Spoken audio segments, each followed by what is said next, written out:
Hi, this is James of MegaLife21.com, the hardest hitting internet talk radio station on the planet. And I just want to thank myself, pat myself on the back, and with the help of Esmeralda, who's over there at her desk, very busy. How you doing, Esmeralda? Hi. Okay, Esmeralda, personal assistant of the Wizard Azibuco. I want to thank the both of us for doing a wonderful job at doing color commentary at the East Coast Professional Wrestling TV taped event, which was held at the Elks Lodge on Route 17 North in Paramus, New Jersey. Okay, last night, which was April 3rd, 2009. Okay. Now, I want to say to everyone, if I don't get a chance to say this again, I may or I may not. I want to say Happy Pagan Easter, because not this Sunday, but the following Sunday is Easter, Pagan Easter. For you people that are devout Catholics, or Catholics, depending on if you're a blue-collar worker or not,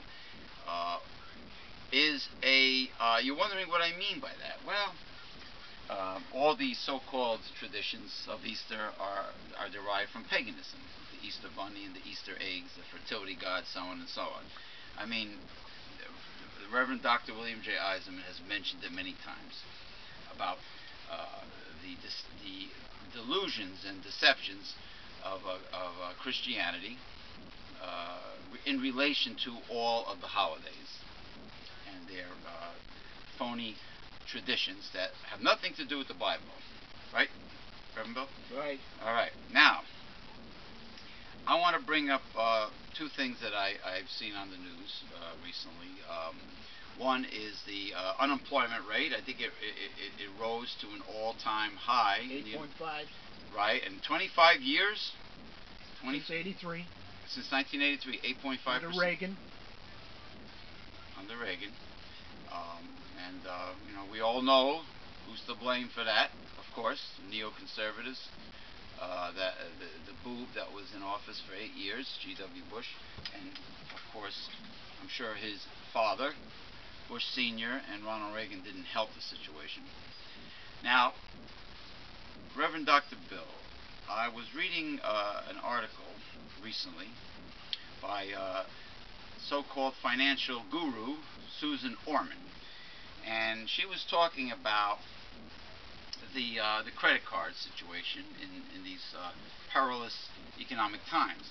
And she says, all of the advice that I used to give, as well as all the other financial experts, the advice of, pay off your credit cards, pay off the balance, do it as quickly as you can, blah, blah, blah. She goes, throw that out the window. She's not doing that anymore. Good. She says, I want everyone, this is Susan Orman, I want everyone to pay the bare minimum required for the month, make the minimum payment, and take that money that you normally would pay off your credit cards and try to save up at least 8 months of income in the bank in case you need something to fall back on. Now, how many Americans in mainstream can afford to sock away 8 months of income?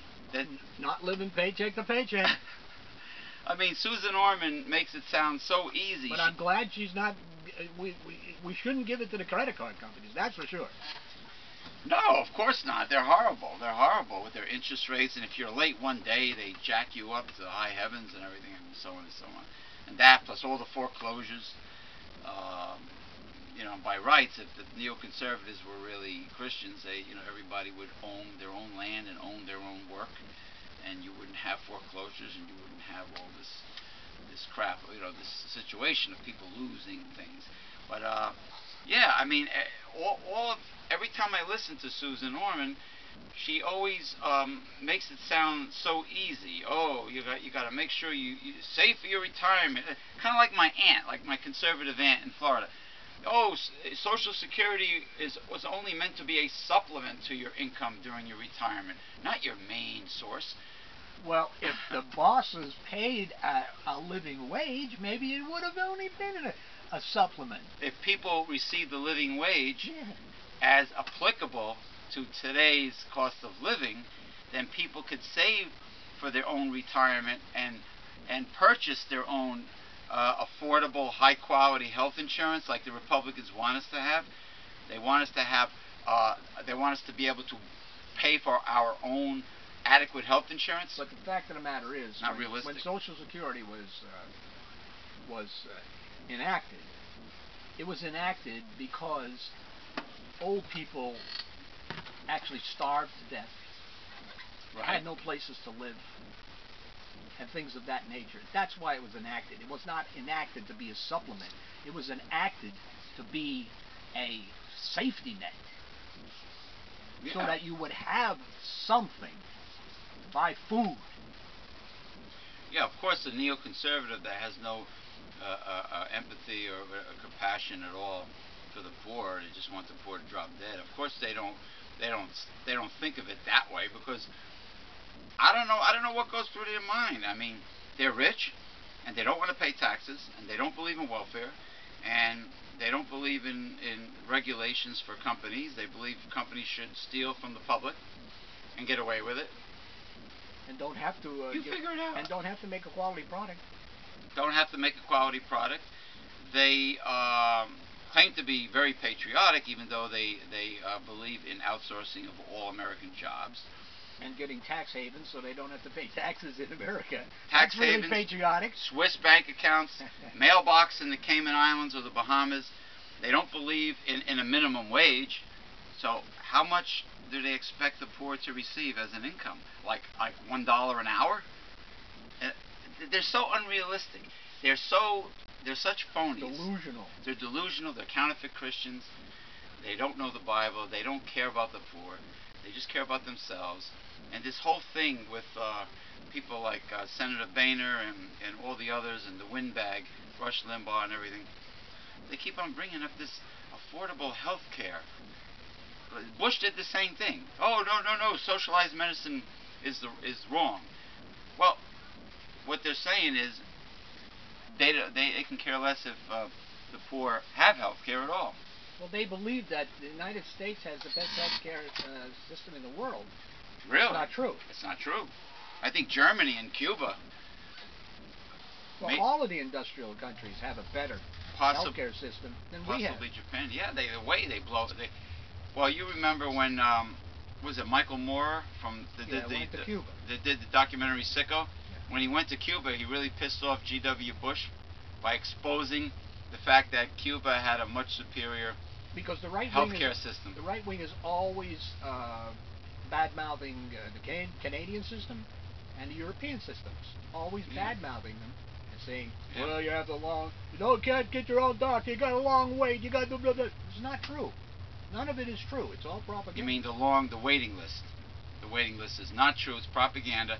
Well, in Esmeralda's home country, Colombia, the president of Colombia practices pure neoconservative free market capitalism in its purest form, and that's why I guess he was buddy-buddy with G.W. Bush, because if you don't have any money or insurance, you die if you're in the emergency room. You die in the room. You die in the room, Esmeralda? No, you die outside. Out in the street. They take you out in the street. It's true. It's not a joke. It's true. You die outside the hospital. In front of the door of the hospital. And the person said, if you don't have insurance, the doctor not attend you. So you become almost like roadkill. You become like, roadkill that they come to and sweep up or something. Something like Soylent Green. Remember that movie? Soylent Green. Soylent Green. The old horror movie. When the old people died and everything, they were made into a food, a biscuit. A biscuit. So you can imagine that the sanitation trucks would come around. Anyway, we are broadcasting from the Newsletter Censored Research Center in Northeastern New Jersey. Megalife21.com. Bye-bye.